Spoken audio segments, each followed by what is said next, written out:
I am Naomi Johnson, born on March 14, 1907, in Lagos, Nigeria, and for years I lived in the shadows of darkness that most cannot even imagine. I was not just a witness. I was an active participant in assignments that targeted believers, souls like yours, and I carried out deeds that now haunt me. This is not a story someone else told me. This is my blood, my hands, my regrets. You must watch this video until the very end. Like it. Comment your fear. Share it with someone who must hear this. The hidden spiritual truths are being exposed tonight. Witches are watching, and what I reveal now could save your soul. Are you ready to see what most would die to keep secret? Midnight is not just a time. It is a window. When the day dies and the night fully takes control, something shifts in the spirit realm. I know this because I lived inside it. I worked within it. I was trained to wait for it. Midnight was the signal that permission had been granted. You think witches look for sinners. We didn't. We looked for believers who were careless. After midnight, defenses drop. Fatigue sets in. Prayer fades. Discipline loosens. That is why midnight mattered. That is why we watched the clock. That is why assignments were activated. When you thought you were just tired and scrolling, just resting, just winding down. Let me tell you something uncomfortable. Some of the strongest attacks against your life were not launched during the day. They were launched when you were half asleep and spiritually exposed. I was trained to observe patterns. Who stayed up too late, who prayed early but ignored the night, who worshipped publicly but relaxed privately. Midnight revealed everything. There were rules we followed. We never rushed, we waited. Because midnight is when spiritual doors open without permission. I remember my first assignment after midnight. My handler didn't shout. She whispered. That's how serious it was. She said, now they are tired. Now they are unguarded. Now you move. And we did. We monitored believers who stayed awake after midnight doing 3 specific things. Not all at once. Sometimes only one was enough. When those actions were detected, access was granted. This is the part people don't understand. Darkness does not break doors. It waits for you to open them. After midnight, the mind is weaker, discernment dulls, spiritual sensitivity drops. That is why dreams become battlegrounds. We were trained to attack through dreams because believers underestimate them. They dismiss them. They ignore warnings. They say it's just a dream. It is not.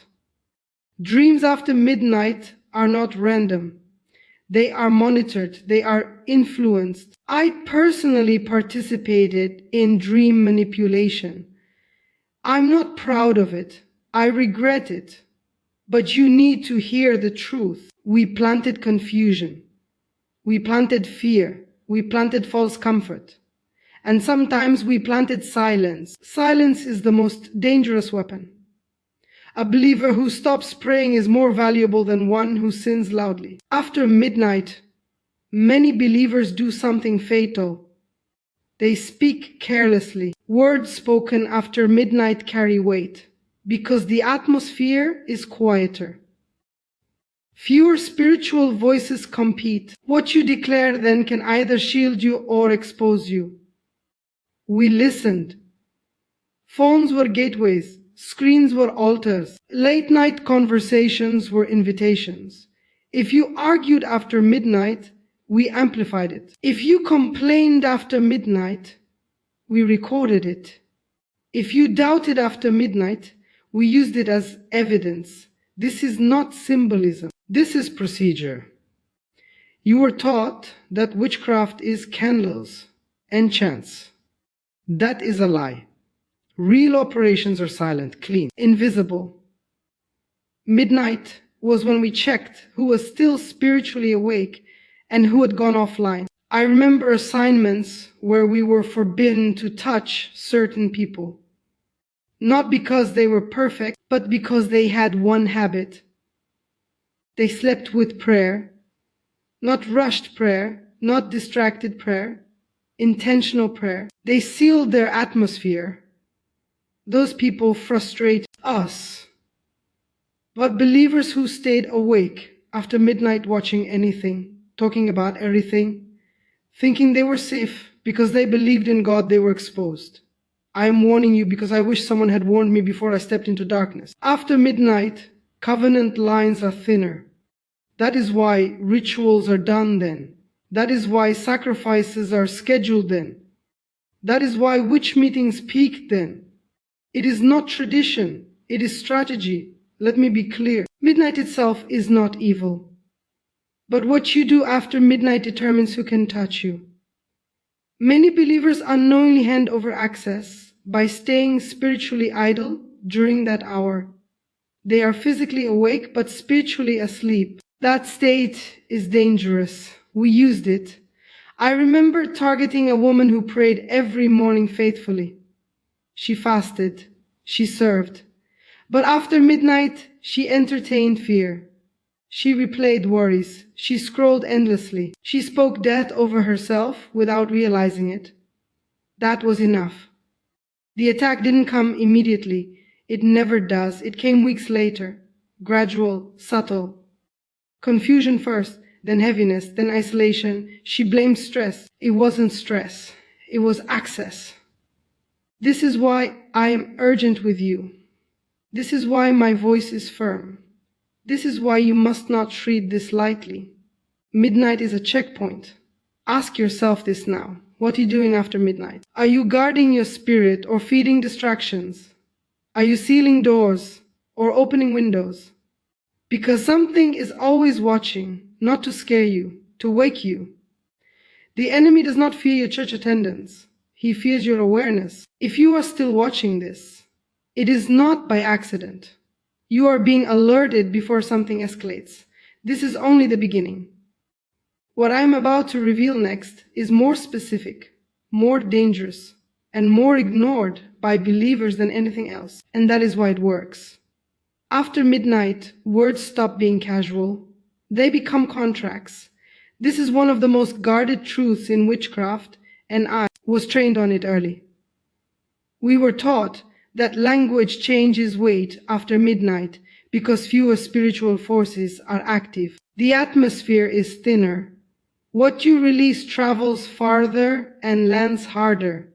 Believers underestimate their own mouths. During the day, words collide with noise. At night, words echo. That is why we waited. We did not need spells if a believer spoke the wrong thing themselves. We did not need curses if someone cursed their own life unknowingly. After midnight, we listened more than we acted. Complaints were gold. Self-pity was permission. Fear-filled statements were signatures. You think saying I'm tired of this life is harmless. You think saying nothing ever works for me is just emotion. You think saying I feel empty is honesty. After midnight, those words become spiritual evidence.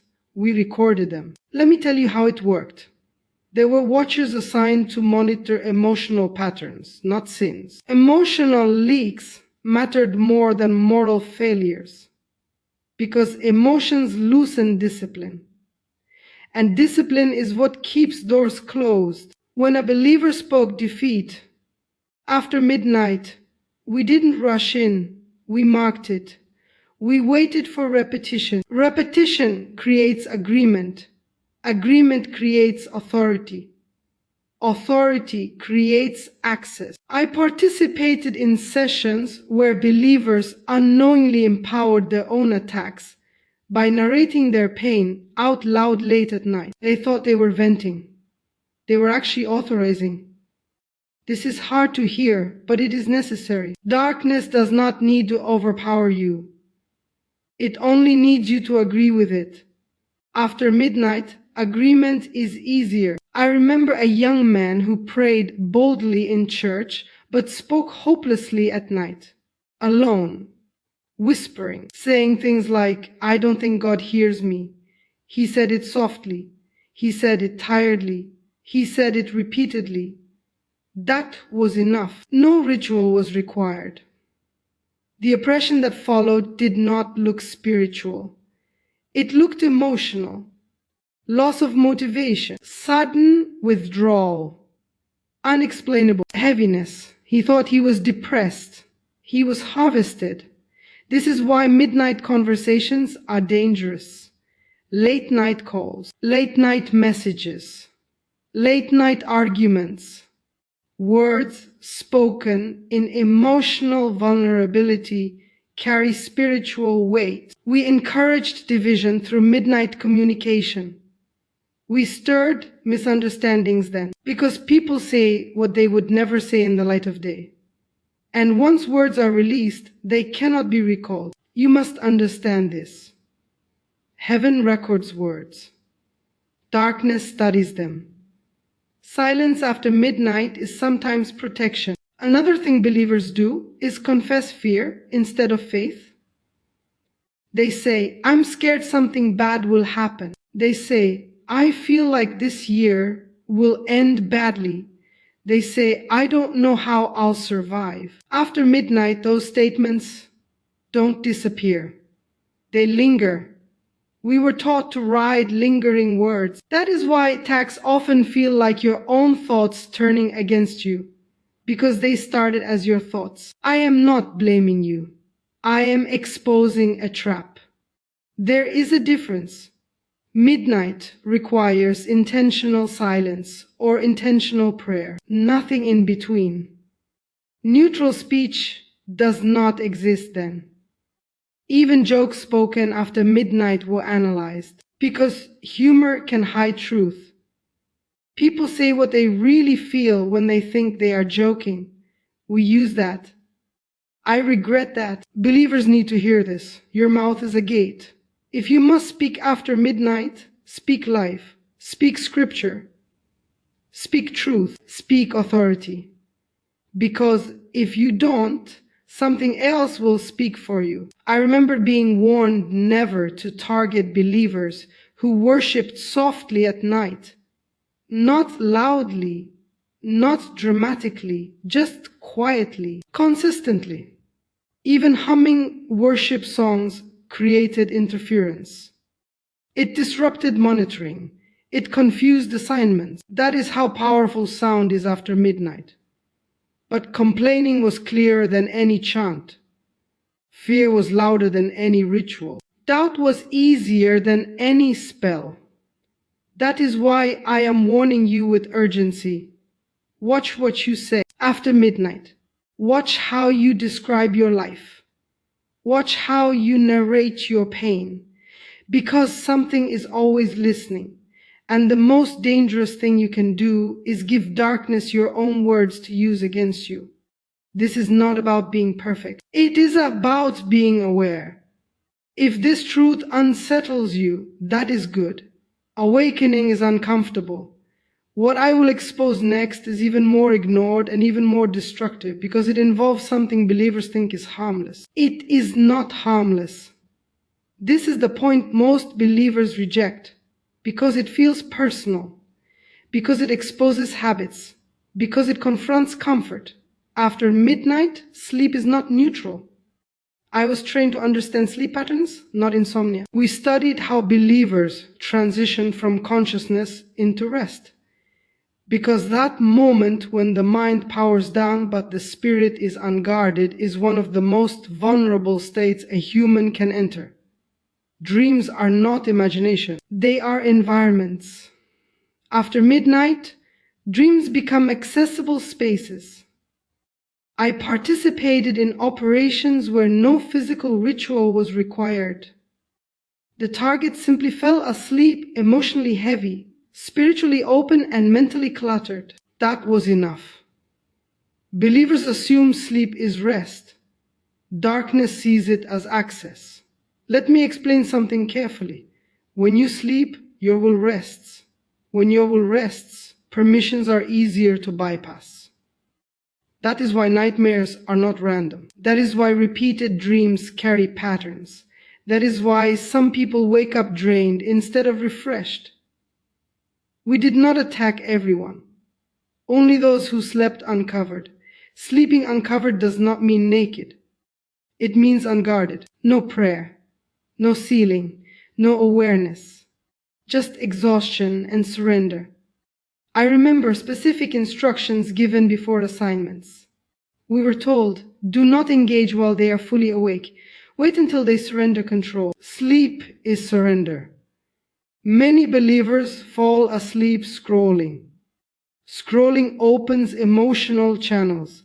Those channels remain open during sleep. Screens do not turn off spiritually when you close your eyes. This is not superstition. It is observation. I regret this part deeply, but I must tell you. We manipulated dream environments not by force, by suggestion, by influence, by exploiting unresolved emotions. Fear before sleep produces fear during sleep. Anger before sleep produces conflict during sleep. Lust before sleep produces contamination during sleep. And after midnight, those emotions are stronger. Believers often say, I don't know why I had that dream. Yes, you do. You carried the atmosphere into your sleep. This is why I am urgent. This is why I am commanding. Never fall asleep spiritually open after midnight. I remember a woman who prayed faithfully during the day, but collapsed into bed exhausted at night. No words, no covering, no resistance. She just wanted rest. The dream started slowly, confusing. Then familiar faces appeared. Then repeated scenarios. She thought it was stress. It was not stress. It was access. Another truth people don't want to hear. After midnight, sexual dreams are rarely innocent. They are not fantasies. They are intrusions. We exploited desire because desire lowers resistance. It confuses the mind into participation. That is why people wake up feeling shame instead of peace. Shame keeps you silent. Silence keeps the door open. That was strategy. I am not accusing you. I am exposing tactics. Believers who sealed their sleep were avoided. We did not waste energy on them. A simple prayer before sleep disrupted entire operations. Not long prayers, not dramatic prayers, intentional ones. I cover my mind. I cover my dreams. I refuse access. Those words mattered. Some believers played worship softly while sleeping. That created interference. Assignments failed. Dreams collapsed. Access points closed. Others slept with scriptures spoken aloud. Not as superstition, as authority. We hated that. I am telling you this because many of you wake up fighting battles you don't remember agreeing to. You did not agree consciously. You agreed through carelessness. After midnight, exhaustion is dangerous. Do not collapse into sleep emotionally exposed. Do not sleep angry. Do not sleep fearful. Do not sleep entertained by darkness. Because sleep after midnight is not passive. It is participatory. This is why some of you wake up anxious for no reason, heavy for no reason, irritated for no reason. There is always a reason. And the final thing believers do after midnight is the most dangerous of all. It feels innocent. It feels normal. It feels harmless. That is why it works so well. This is the final warning, and it is the one that destroys the most believers. After midnight, conviction is sharper, promptings are clearer, warnings are louder, and that is exactly why darkness works overtime to silence them. I was trained to recognize moments of hesitation, not rebellion, hesitation. Because hesitation creates delay, and delay creates decay. Believers think ignoring a nudge is harmless. It is not. After midnight, when something tells you to pray, to stop, to shut it down, to turn it off, to repent, to forgive, to sleep, to change posture, that is not emotion. That is interception. We monitored those moments. I remember being instructed to wait for the pause. The moment a believer felt something was off and chose comfort instead of obedience, that choice mattered more than sin. Disobedience after midnight is quieter. It is internal. It feels reasonable. I'll pray tomorrow. I'll deal with this later. I'm too tired right now. Those statements sound innocent. After midnight, they are fatal. I watched believers sense danger and override it, not because they were evil, but because they were exhausted, and exhaustion lowers spiritual response time. Darkness thrives on slow reactions.